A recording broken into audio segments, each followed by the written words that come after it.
my system one.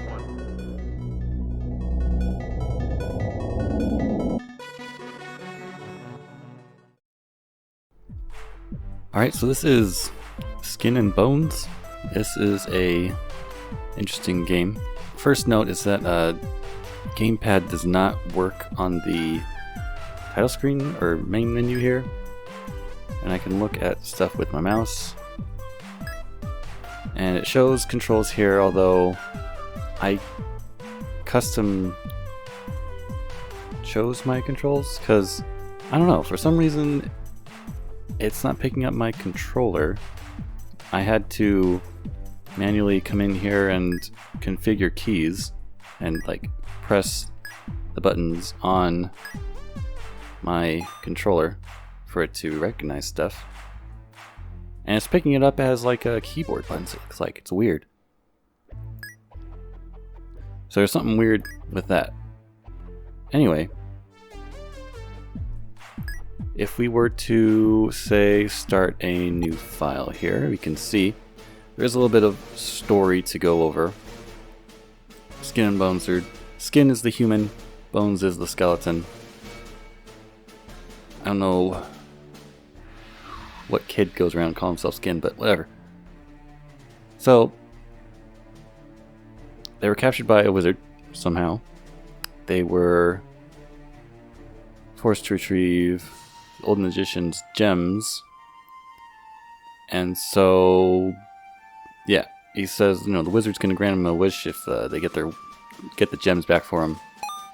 Anyway, this is sort of set up as there's a bunch of different worlds you just go through. It's a linear setup. You don't like move around on any world map or anything. You just see what world you're in. And you go into the first world here. And there's a little bit of dialogue before the beginning of each world. Just a little bit. This is like all there is. One line of dialogue from each of them. And then you go on. And so the structure of this game is sort of like a puzzle platformer. In that your goal is to collect the gems. And when you play as the boy, you can pick up gems. But the boy can't fight monsters or anything. But you can switch over to the skeleton anytime. And he moves a little slower. But he takes out enemies. He cannot pick up gems though. So the structure of every level becomes you gotta fight off monsters with the skeleton, and then you gotta go around and pick up the gems as the boy.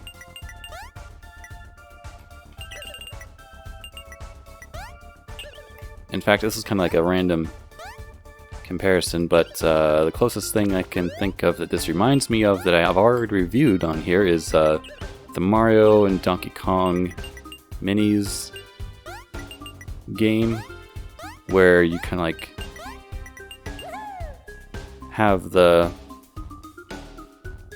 basically the level structure is pretty simple. Like you got this 2D perspective the whole time, and then you just go around and use the skeleton to take out enemies and use the boy to pick up the gems. Now the beginning here, it may look like all you have to do is run around through the level with the skeleton, take out the enemies, and then you can go around and finish the rest of and run through the level again as the boy just to pick up all the gems. However, and there's these little guys here that give you tips on how the characters interact and do stuff in the levels. They can step on each other's heads, so if you want to get up higher, with the skeleton in particular, because he doesn't jump quite as high as the boy. Almost, but not quite. So you can have him stand on the boy's head to get to places, which is one way the game gets you to keep the characters together at times, because they may need each other literally. Like if the skeleton needs to get somewhere, he needs to stand on the boy's head to get there so that he can clear out enemies. And then that's something that can be done. So like right here, I can't really do anything with the boy yet. I gotta use the skeleton, go flip a switch. Right here, I just have to walk across it.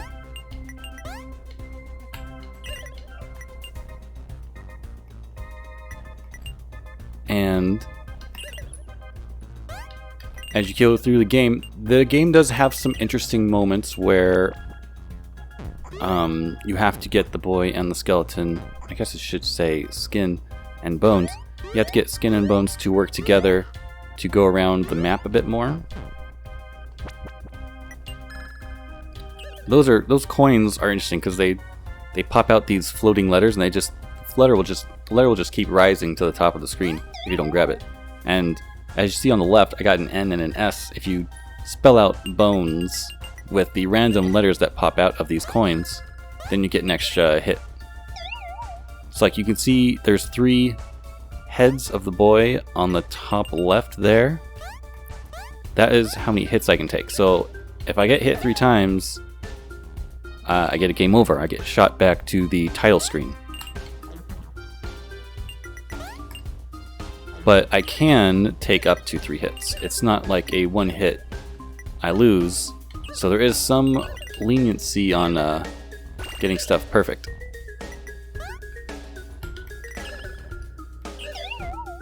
Oops. Did I get hit? No. Oh, there I did. Where am I missing a gem? Oh, right there. I think that Yahoo noise at the end also reminds me of the Mario and Donkey Kong. So you can see there's some blocks there that drop once you stand on them. Here is an instance where Bones can't get out of there. I gotta get Skin, so give him a boost so he can get rid of the enemies, so that way, you know, I can go in there. And I'll probably just play through this first world here. It's pretty short. You may have noticed a floppy disk image that appears at the beginning of some levels. That's because the game saves your progress every other level you complete. So I believe there are 6 levels per world. So every 2 levels of those, you get a checkpoint basically. So if you die and get shot back out to the title screen, you have to continue where you last saved. So that means you have to beat 2 levels in a row before you can save.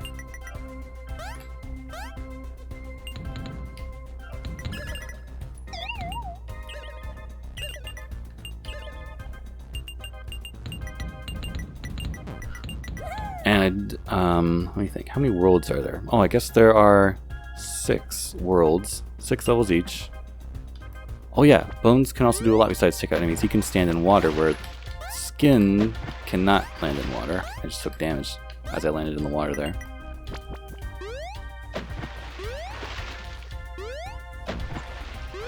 So I can use Bones as like a platform because they can stand on each other's heads. Oh, I fell in the water.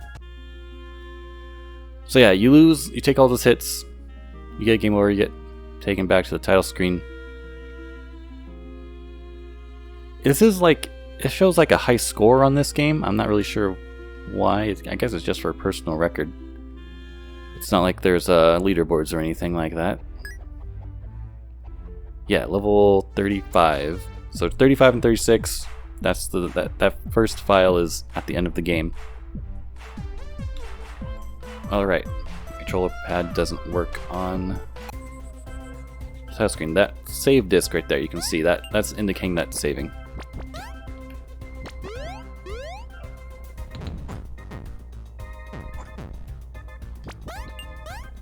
So it's interesting in that the gameplay is simply, you're going out to collect all these gems, sure, but you also have to maneuver Bones around to get to different places on the map.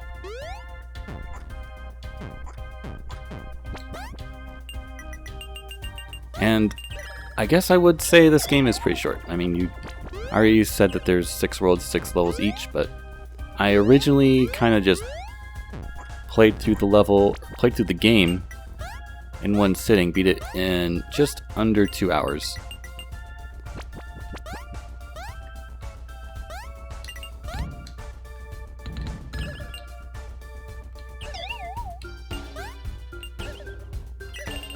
Oh, and spelling out Bones, as we saw a second ago, it doesn't give you an extra hit, it just gives you a bunch of extra points.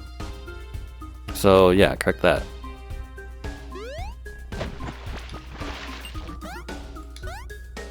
Oop.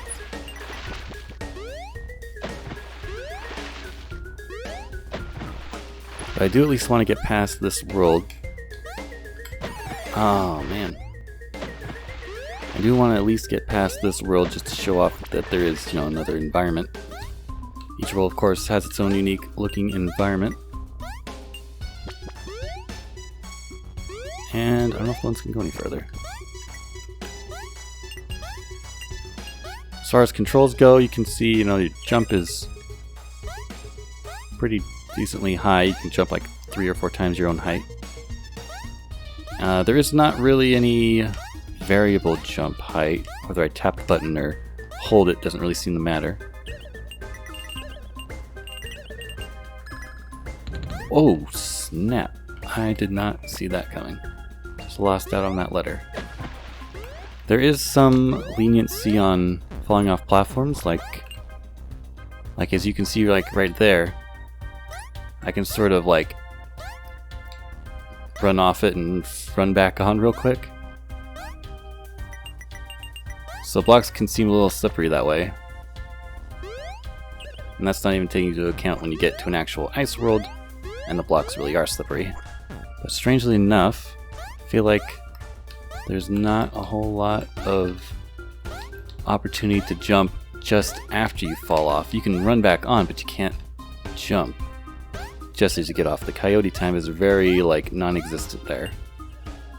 Where am I missing the gem? Oh, first one. Alright, so here you can see world complete. It gives you a few stats. Gives you an extra hit, tells you the enemies you defeated, adds to your score, but again, your score is just for your own record. And then you go to see the next world.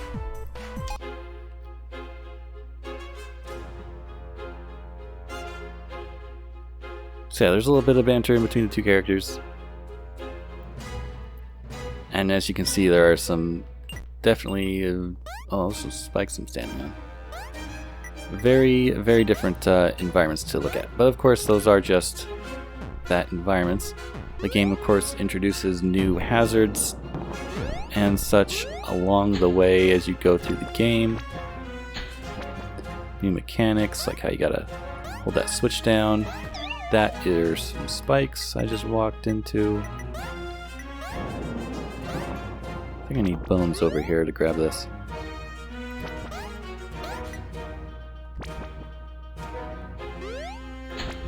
So yeah, it's interesting to have the interaction between the characters, trying to collect the gems because of the, I guess, a little bit of puzzles that you have to figure out to try to get to where all the gems are. Oops. So in that sense, it's sort of like a very light version of Lost Vikings in that sense, where you got the different character abilities. They got to get them to work together to reach all the places you need to reach. But that is where I'm going to call it. Have any questions about the game, please ask in the comments below. And if you have any recommendations for games like this, also let me know about those. And thanks for watching, and I'll see you in the next video.